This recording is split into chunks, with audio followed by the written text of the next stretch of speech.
Here's an interview from one of our past shows on Rock and Metal Revival. If you're interested in hearing full shows, go to our Facebook page and check out our list of affiliates for times and places where you can hear Rock and Metal Revival. That is the latest single from the Mitch Perry Group called Believe. And with the situation going on in the country and in the world right now, that is what we all need to do, is believe everything's going to be all right. And with us today on Rock and Metal Revival is none other than Mitch Perry. Welcome to the show, Mitch.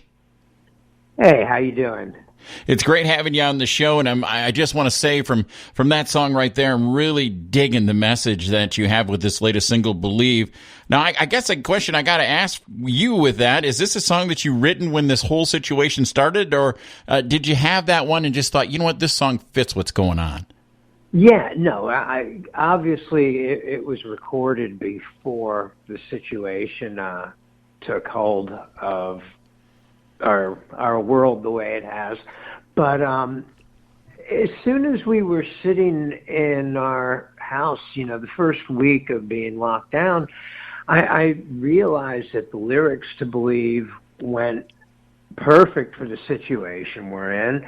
And I knew we had footage of it because we had shot an EPK for the album. So I called up Ian Fisher. He's the guy who did all the videography, and talked to him about a couple of ideas, and we put that video together. Well, he put the video together, and that's the first song we chose to put out because of it. Well, tell us a little bit more about your new release. Tell us what's going on with the Mitch Perry Group.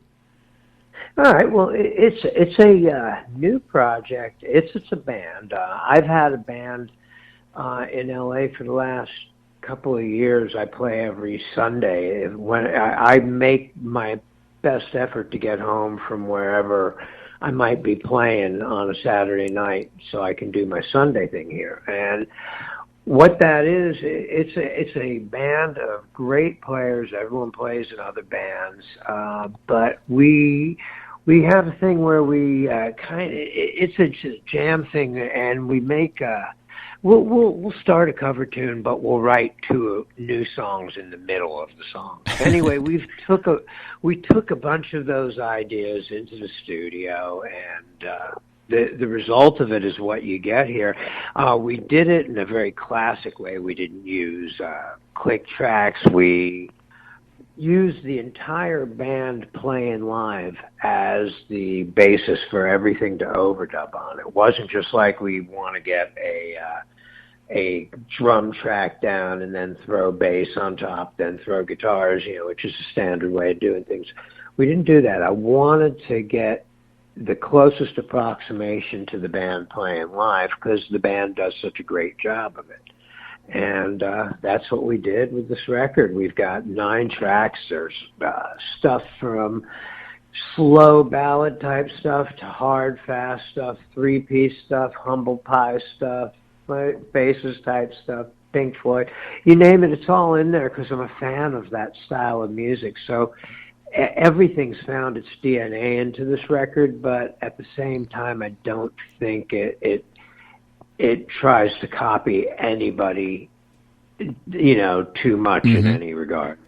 Well, as a touring musician with the countrywide shutdown, it's been very rough on everyone, especially musicians who make their living out on the road. What have you been doing to stay busy during this shutdown, Mitch? Talking about this record. Yeah, I mean, I've been doing a lot of phoner stuff. We've been trying to get different videos together for some of the different songs because that may be the only way we can put them out right now. I mean, we're certainly not going to be playing them in the near future, and so basically anything we can do without leaving the sanctuary of our houses, we're trying to find ways to move the ball forward.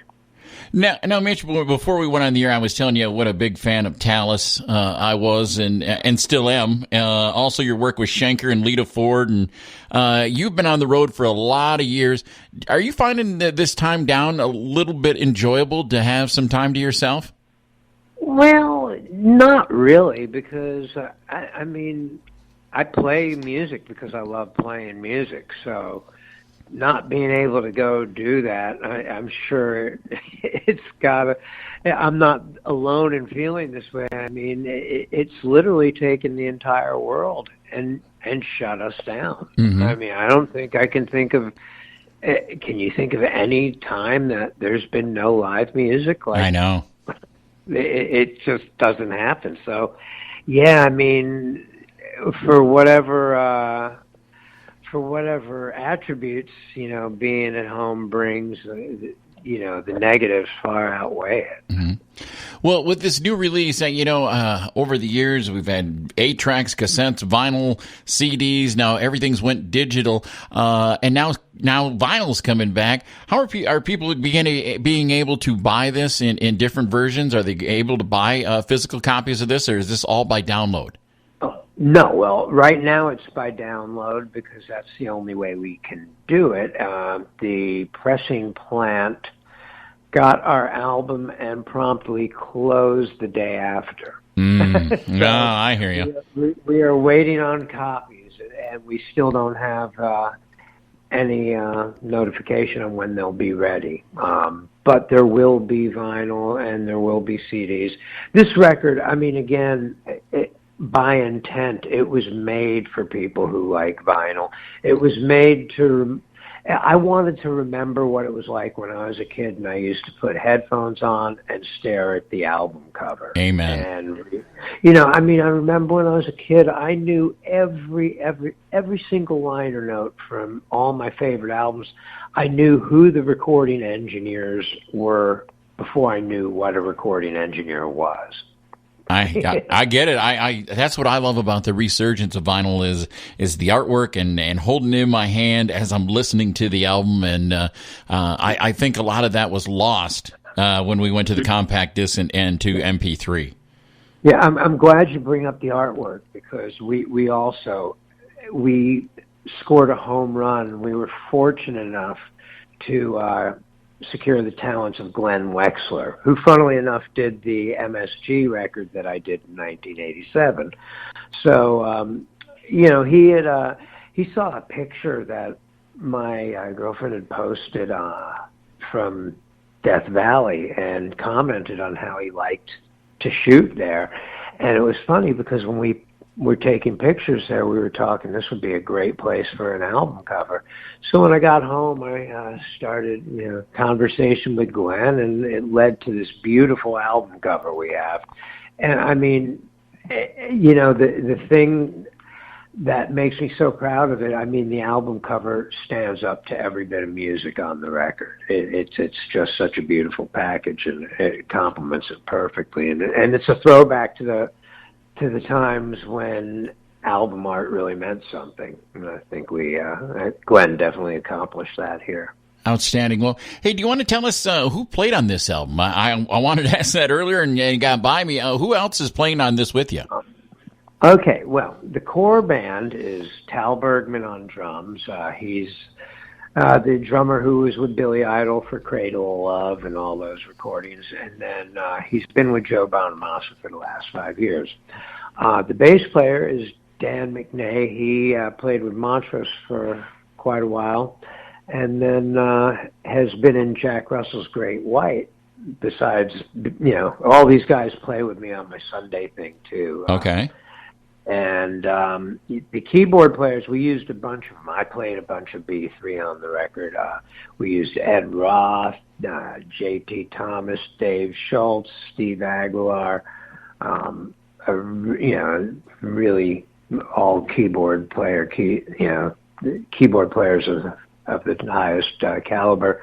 And then we have Doug Pettibone joined me on a couple of tracks. He's the slide player and pedal steel player for John Mayer and Lucinda Williams.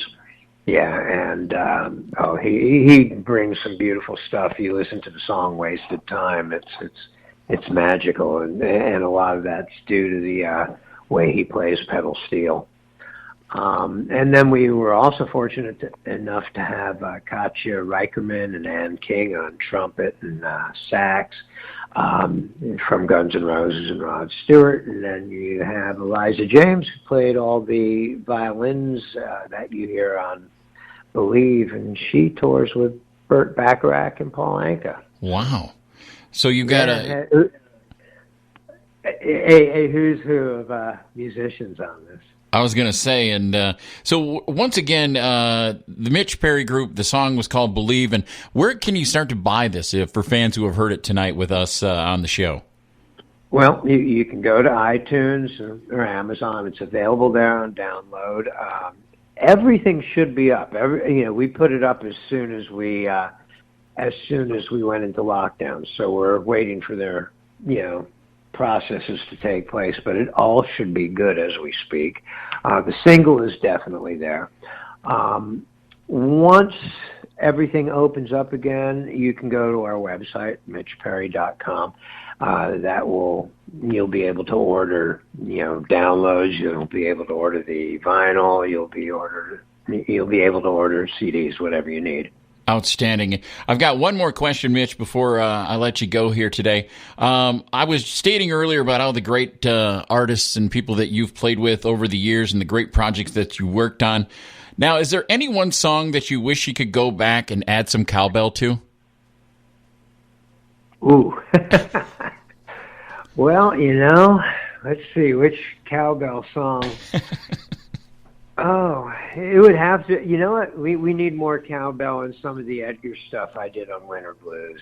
That's awesome. Well, Mitch Perry, it's been an honor talking to you. I've been a fan for a long time, and we always let the artist pick the song coming out of the interview. Is there something else off this new release that you'd like us to play? Oh, yeah. Well, I'll tell you what. Why don't you... This is a neat song. It's not one of the originals, but I love the vibe we captured on it, and it's Jumping Jack Flash, and one of the reasons I'm going to ask you to play it is yours truly takes a stab at singing on the second verse. We tried to pay homage to Humble Pie as well as we could on this one, and everybody gets in on the track, but I'm really proud of how we took a song that probably the world has heard more times than it needs to, and it definitely doesn't sound like anything you've heard. All right. Well, Mitch Perry, we want to thank you once again for coming on Rock and Metal Revival. Thanks for having me.